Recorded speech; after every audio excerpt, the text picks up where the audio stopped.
अतिथिगणों को मेरा प्रणाम। मैं खुशी कक्षा 10वीं से एक कविता लेके प्रस्तुत हुई हूँ। सबसे पहले आप सभी को स्वतंत्रता दिवस की ढेर सारी शुभकामनाएं।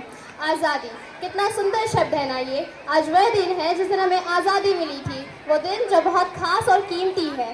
कीमती तो है, लेकिन क्या हमें इसकी कीमत पता है?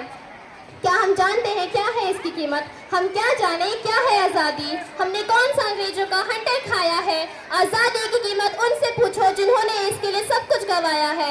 आज़ादी की कीमत उनसे पूछो जिन्होंने हर कदम पर पहरा देखा है। आज़ादी की कीमत उनसे पूछो जिन्होंने दिन में भी अंधेरा गहरा देखा है। आज़ादी की कीमत उनसे पूछो जिन्होंने जीवन काले पानी में गुजारा था। आज़ादी की कीमत उनसे पूछो जिन्हें भारत जान से भी प्यारा था। आज़ादी की कीमत उनसे पूछो बंटवारे ने जिनका घर तोड़ा था।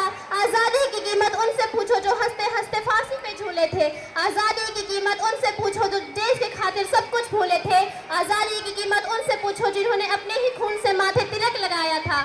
आज़ादी की कीमत उनसे पूछो जो अपने लाल को खून से लाल देख मुस्काए थे। आज़ादी की कीमत उनसे पूछो जिन्होंने अपने ही पूत खोए थे। आज़ादी की कीमत उनसे पूछो जो हंसते हंसते मौत की नींद सोए थे। आज़ादी की कीमत उनसे पूछो जिन्होंने कटवा दिया पर सर अपना झुकाया नहीं। आज़ादी की कीमत उनसे पूछो जिनका बेटा कभी घर लौट कर आया नहीं।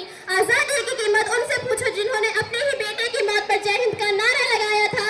आज़ादी की कीमत उनसे पूछो जिन्होंने पहली दफा तिरंगा फहराया था। हमने क्या किया इसके लिए? आज़ादी सिर्फ पुरखों से पाई है। आज़ादी की कीमत तो वही जानते हैं जिन्होंने इसकी कीमत चुकाई है। हमें नहीं पता क्या है आज़ादी की कीमत, शायद कभी समझ भी ना पाए, लेकिन क्या आज़ाद होके भी हम आज़ाद हो पाए? कहने को देश आज़ाद है, कहने को हम आज़ाद है, मुल्क हमारा हिंदुस्तान है। यहाँ गीता और कुरान की आंख मिचौली चलती है। यहाँ गीता और कुरान की आंख मिचौली चलती है। उपदेश का कोई महत्व नहीं है। चारों से गंगा भी अब मलिन हो गई। कभी हिंदू तो कभी मुसलमान के खून से सड़कें भी रंगीन हो गई। जो सच की तरफ एक उंगली उठे, जो सच की तरफ एक उंगली उठे तो उसकी अर्थी सजाते हैं। कहने को आज़ाद है और मुल्क अपना हिंदुस्तान बताते हैं। बेरोजगारी घर घर में तंबू गाड़े बैठी है। अरे बेरोजगारी घर घर में तंबू गाड़े बैठी है। डिग्री लेकर भी जिंदगी में परेशानी बहुत भारी है। कि अच्छा हुआ उनका जो सियासत में जम गए कि अब उन्हीं से देश उन्हीं का कानून उन्हीं की अदालत चलती जा रही है। गरीब की एक आवाज भी उठे को बार बार ठेस पहुंचाई जाती है। इंसान जहां बेचा जाता ईमान खरीदा जाता है और कहते हैं आजाद है। हम बताते हैं आजाद है हिंदुस्तान। कौन सी आजादी पाली हमने? 69 साल हो गए। 69 साल के बाद भी न जाने कौन सी आजादी है। बस कहने को हम आजाद हैं, आजादी अभी बाकी है। हाँ, 15 अगस्त का दिन कहता आजादी अभी अधूरी है। सपने सच होना बाकी है, रावी की शपथ न पूरी है। लेकिन वो दिन दूर नहीं, खंडित भारत को पुनः खंड बनाएंगे। गिलगित से गारो पर्वत तक आजादी पर्व मनाएंगे। उस स्वर्ण दिवस के लिए आज से कमर कैसे बलिदान करें। जो पाया उसमें खो ना जाए, जो खोया उसका ध्यान करें। जय हिंद, जय भारत, धन्यवाद। जो टीचर बाहर है तो आप धीरे धीरे अंदर जाइए। टीचर भी फीमेल टीचर।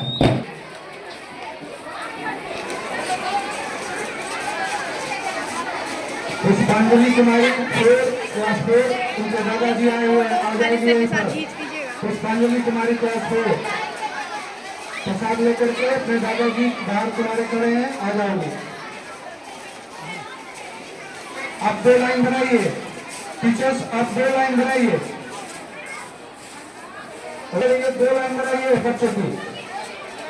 गर्ल्स को भी एक तरफ, गर्ल्स को एक तरफ कीजिए।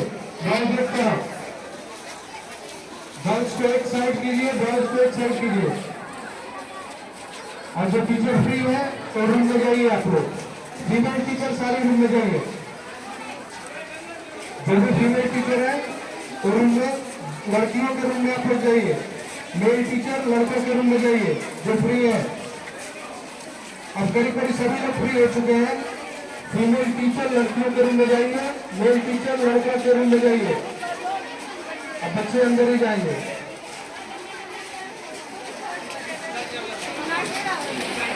लड़के और लड़कियों का 2 साइड कीजिएगा। आप लोग काइंडली रूम में चले जाएं। जो भी कोई